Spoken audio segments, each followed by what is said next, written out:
FB fam, what's going on? What's going on? What's going on? We are back in LA and I'm excited just to be back in Los Angeles. I complain about the traffic, the commute, but I am so excited to be back in LA. You guys just don't understand all the stuff that I went through. I don't know what the issue was, but we're gonna talk about it today because I got to vent. My classmate Marissa, I see you. James Lim, Pastor James, good to see you, man.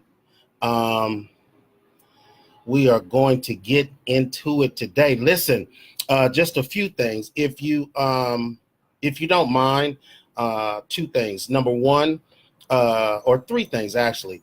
Number one is share this video with your friends and your family. Sister Booker, good to see you. Share this with your friends and family. Number two, be sure that if you, Sister Ruth, good to see you. We were together last week. Be sure that you share this with your friends and family. Number two, be sure that as you're celebrating Resurrection Week and whatnot, that if you are in the LA area on Friday, some friends and colleagues of mine are going to be doing a Good Friday service in LA. The address is 1613 West 20th Street, 90007. It'll be at the World Impact Teen Center. We'll be doing the 7 Last Sayings at 12 noon. So if you're in LA, come visit us, come hang out with us.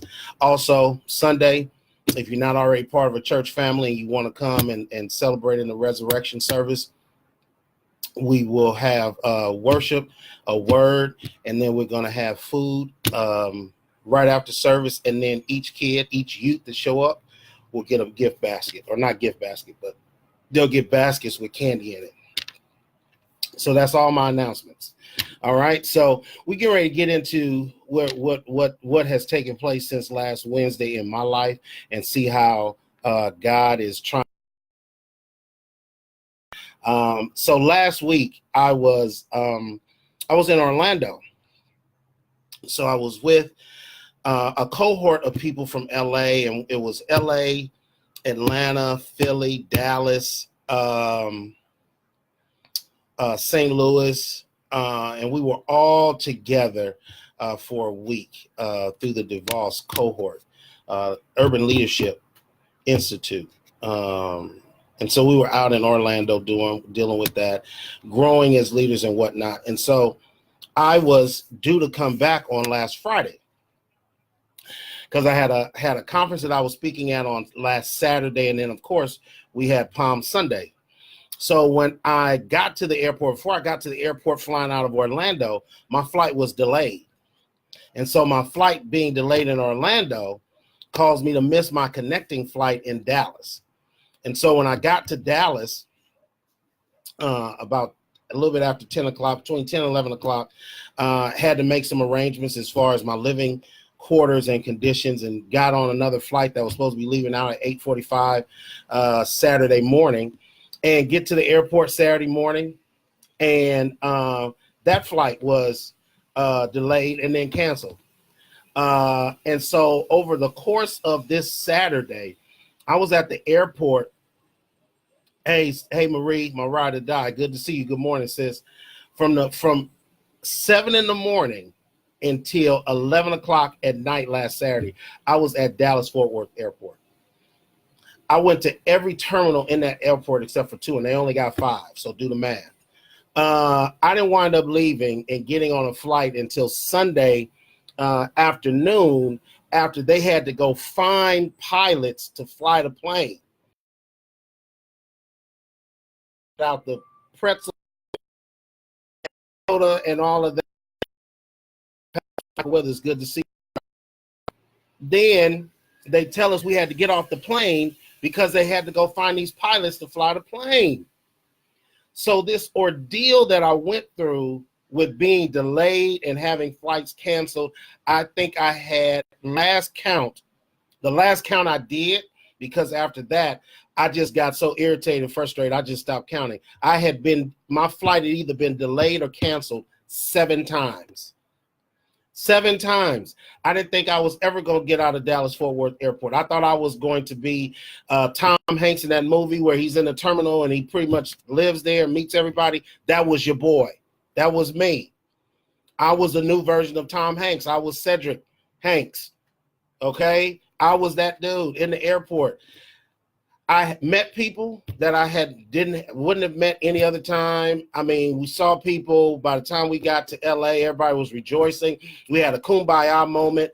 I've developed new family members, Latinos, whites, black. I got everything in the family because we became a family while in this airport.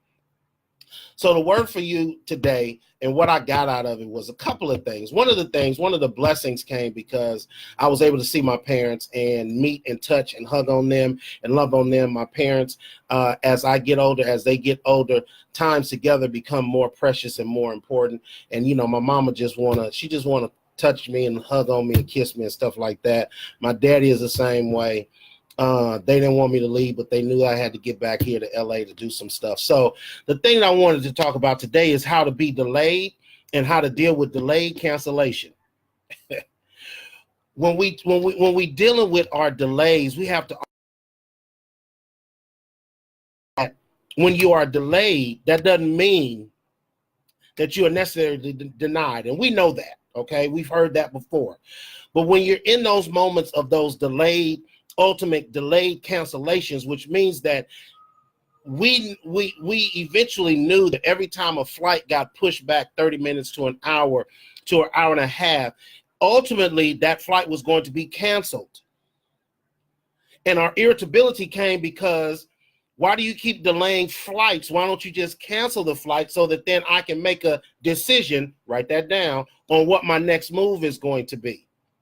Sometimes when we're in the process of being delayed and we know that ultimately it's a delayed cancellation, we then have to start working on what is our decision for our next direction. And so in the process of me being in that airport and figuring out that there was going to be delays, and every time there was a delay, there was going to be a cancellation, I got on the phone and started making phone calls to try to figure out what is going to be my next move. What is going to be my next what is it that I can do, that I can handle within my power? Because I can't fly the plane, okay? At the same time, I know I need to get home. At some point, you got to realize not to freak out in those moments of delayed cancellation. A lot of times, we freak out. As human beings, we freak out when things are not going on point the way we want them to go, when things don't hit when we want them to hit, when things are not really happening at the pace and at the clip that we want them to happen, we get discouraged. But in the midst of your delayed cancellation, don't get discouraged. That's when you start making a decision on what opportunities do you have to get to your destination. That's it. That's all. That's the word. What is going to be your decision in the midst of your delayed? You've been in those situations to where you know the job is going to fire you. When you walk up in human resources, don't act like you didn't know that. You know that you've been coming to work late, you ain't been getting your project, you know. Okay? Now, there are some times when we get blindsided, but most of the time when we've gotten asked to relieve ourselves of our job, we knew that it was coming. You know when the relationship is over. Sometimes you know when the relationship is over before the other person even knows that the relationship has started. That's a whole nother word for another day. But you know when the relationship is done. You know when the relationship is through. So stop acting like, I didn't know we were going to break up today. Yes, you did. You planned that 2 weeks ago. So we have to realize that our delayed cancellation is not the moment that all of a sudden we freak out. We get all worked up in our inner being. No, Mike, I see you, classmate. Sis out there, I see you. My friend Princetta, good to see you. We know it's just a delayed cancellation. So the more that our proverbial flights get delayed, ultimately, you know that the more they delay a flight, the closer it gets to cancellation. So with you knowing that, with you knowing what the end game is going to be, what is going to be your decision with the opportunities that you have to still get to your destination? Because just because you delay doesn't mean that you're not going to get to your destination. I knew I was going to get back to LA. Somehow, some way, I was getting back to LA. The frustration and irritability was knowing that my getting to my destination was in somebody else's hands. And that's where the thing gets tricky, because a lot of times in our delayed cancellation moments, it's usually because the power is out of our control. I don't want anybody else to control my situation. But when you're flying, you're under somebody else's guidelines. So in the moment of being delayed at that airport, I had to come up with other options. What was I going to do? I called my aunt. I said, hey, start looking for other airlines, United, Delta, Southwest, Spirit, whatever the case might be. I started talking to my parents like, hey, I may have to rent a car and I'm just going to drive back to LA. My mom was like, oh, don't do that, baby. We don't want you driving by yourself. Don't worry about it. I can get to LA in 22 hours. I've done it before. What is going to be your decision with the opportunities that you have? And that's the key point. You have opportunities in the midst of your delayedness, if that's even a word. In the midst of you being delayed, you still have opportunities, which means that you may not be able to buy the house today, but that doesn't mean that you won't be a homeowner.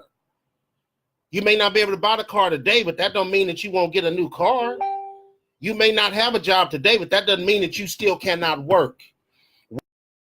In the midst of your delayed cancellation moments. Pastor Felicia, I see you, sis. What are you going to do with your opportunities and realize you're still going to get to your destination? You just may not get there today.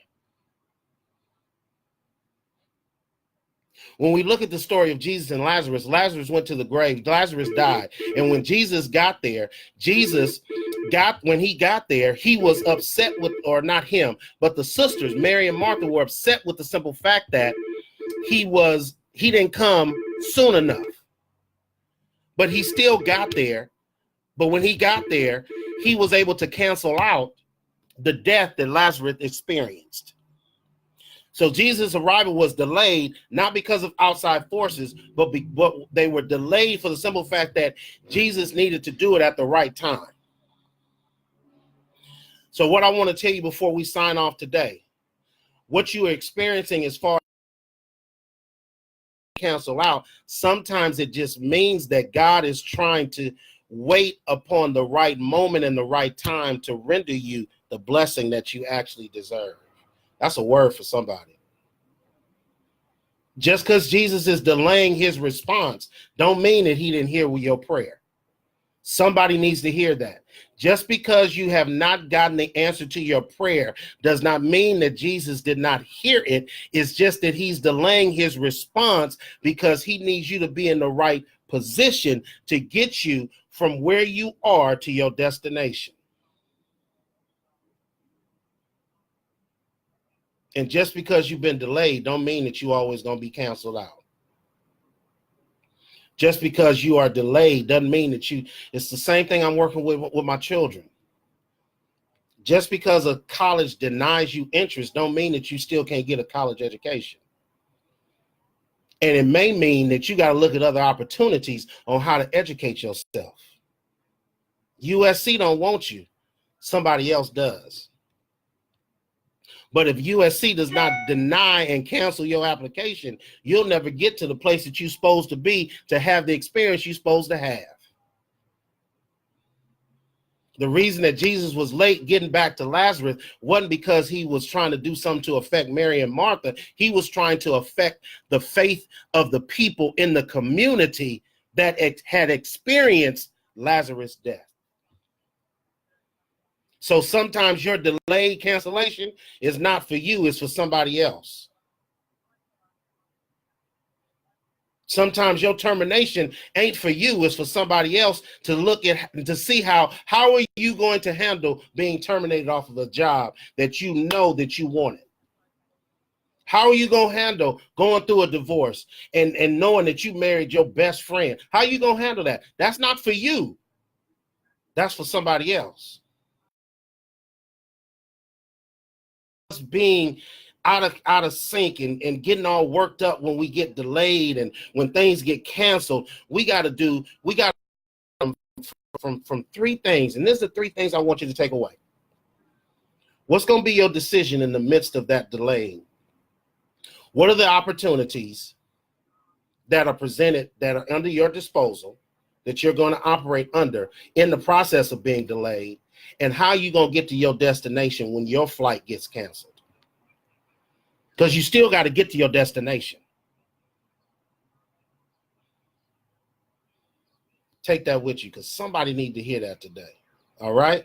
I was delayed last over the weekend. I got back to LA on Sunday. All is well. Kids were excited to see me. Wife was excited to see me. I was glad to be back. I even thank God for the traffic today in Los Angeles, just because my delayed cancellation did not stop me from getting to my destination. Don't let it stop you, folks. Take that with you. Be blessed. Happy Resurrection Sunday. Like I said, if you're not doing anything on Friday, you're in the LA area, come join us on Good Friday, 12 noon at 1613 West 20th Street. For our Good Friday service, 7 Last Sayings. I'll be one of the people presenting a last saying. And if you're in the LA area and you just want to come and get some good worship, some good word, and you get fed and your children walk away with a bunch of candy, then come on out to Chosen Generation Fellowship Church, 5601 Orange Avenue in the city of Long Beach at 12 p.m. this Sunday. If not, be blessed. Know that I love you. God loves you best. I'm Pastor C, and I'm out.